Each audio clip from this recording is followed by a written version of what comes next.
wants to know the history of this shop, so allow me to explain.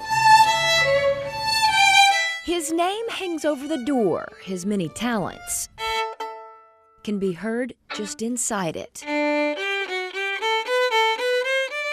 Jeffrey Seitz has been playing music since he was 8. Started out playing the drums. I also played piano and guitar. But his passion is plucked by an instrument that's been around since the 1500s. The first known kind of existing violin was made in around 1530 by a guy named Andrea Amati. Jeff started carving out his niche here on Loughborough in 1987. We build violins, violas, and cellos from scratch. We only use 2 power tools. And that's it. Everything else is all by hand, totally. So it's a slow-moving process. Each instrument takes between 300 and 400 hours. Probably the same amount of time. And this is kind of cool. It would take to see everything in here. It's called a melody stick. This was actually made in Germany. Probably early 20th century. There's a bow that was made around 1790. This wood is Pernambuco wood, which is a wood from Brazil. A homemade violin case. You can see it's got the square nails in it. And a gallery of St. Louis violin makers. We're kind of string instrument nuts in here. All of which makes this more than a store or workshop. It's a bit of a hidden treasure where they don't fiddle around. It is an historic landmark, a place that was once the world's largest and busiest train station. But these days, Up. it's where people are taking flight. Wow. It's the most amazing feeling. Jessica Hintoff has been teaching circus arts in St. Louis for 25 years. Actually, she started teaching this guy when he was only 10 or 11. And one of the great things about circus is there's always something new to learn. He ran off and went to college, but he's back and more wrapped up in flying trapeze than ever. It's really a unique experience, and you have to try it for yourself to really understand it. He's not at Union Station to perform, although he's pretty amazing to watch. Matt Viverito is here to teach. All right, so if you can put your hands up over your head for me. Anyone who wants to defy gravity. This is a one-way ladder, so once you go up, the only way down is to swing down, okay? You got it. Of course, it's easy to be brave on the ground. The view from the platform, 25 feet up, It's as fun as it looks, I promise. well, that gets your heart beating a bit faster. Ready? You can teach a basic trick like a knee hang. We can teach you how to swing. Grace is obviously not taught, but even without it, the experience is amazing. It's exciting. I mean, that's why we're here, is we want to share the joy and the fun and excitement of trapeze with everyone in St. Louis.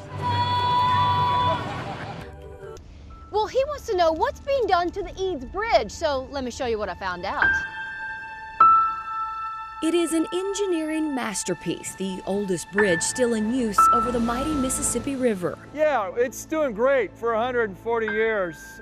I mean, a lot of bridges don't make it to 50 years. It was the brainchild of James Buchanan Eads, a talented engineer, but one who had never designed a bridge. And at the time, the cost was astronomical, and there were many, many people who were against it.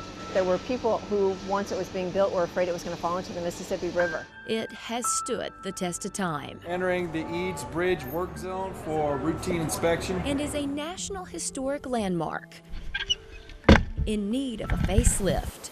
Who's up? Life vest. But that's not an easy endeavor.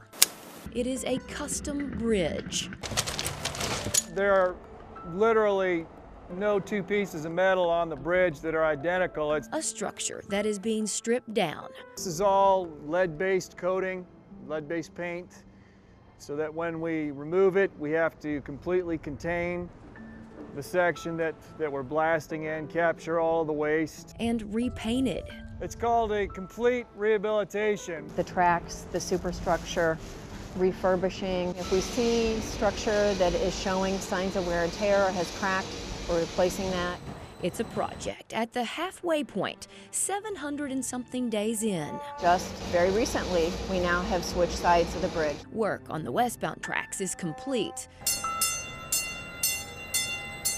And work on the eastbound tracks has begun. We've installed the new overhead conductor rail, which replaces what you more commonly see on the system. To my knowledge, this system's only used in one other city in America. It's widely used in Europe, though. The Eads Bridge is a beautiful structure that defied the masses. But most importantly, it is an important connection between Missouri and Illinois. By doing what we're doing as part of this project, this will give this bridge another 50 years of life.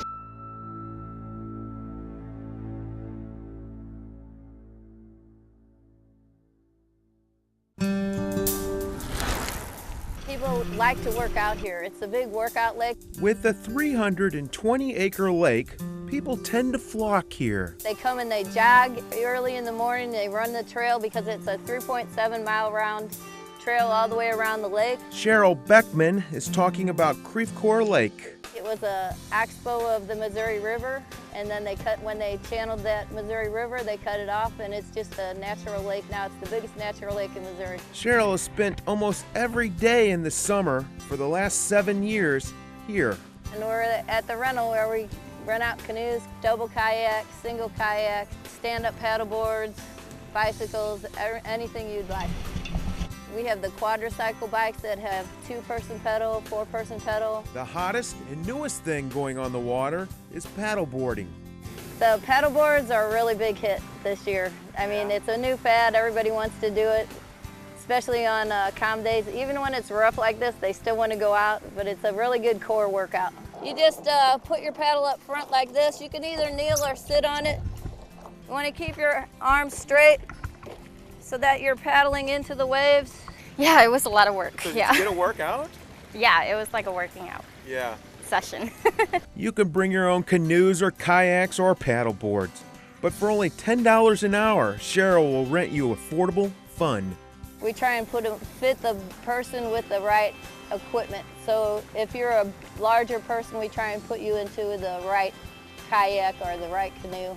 And one of the newest additions to this lake. And they have a new water trail where they go to different parts of the lake and they give you a history of the lake. We do actually have stories where the Asian carp, they came in with the flood. So the Asian carp are in here and they jump in your boat sometime, but it's a good story to tell. Weekends are pretty busy. The best time is usually early morning or around 5 when everybody's out to dinner. So if you find yourself up a creek without a paddle, check out Creve Rental. Basic instruction with every piece of equipment we rent out, so if you've never done it before, it's a good opportunity for you to get out there and try something new. Step inside the fabulous Fox Theater and you immediately see the beauty, the ornate fixtures, the magnificent 2,000-pound chandelier. And every time I walk into this building or give a tour, I'll see something that I didn't see before. But for the first time, tour guides like Melody McGowan are shining a light on things not quite as noticeable. The employees here, we've all had some kind of experience over the years. They are unexplained, reoccurring circumstances. Numerous times here, the toilets will flush on their own. Spirits that apparently like this place as much as the rest of us. I have smelt the smell of a cigar. Normally it's right through here.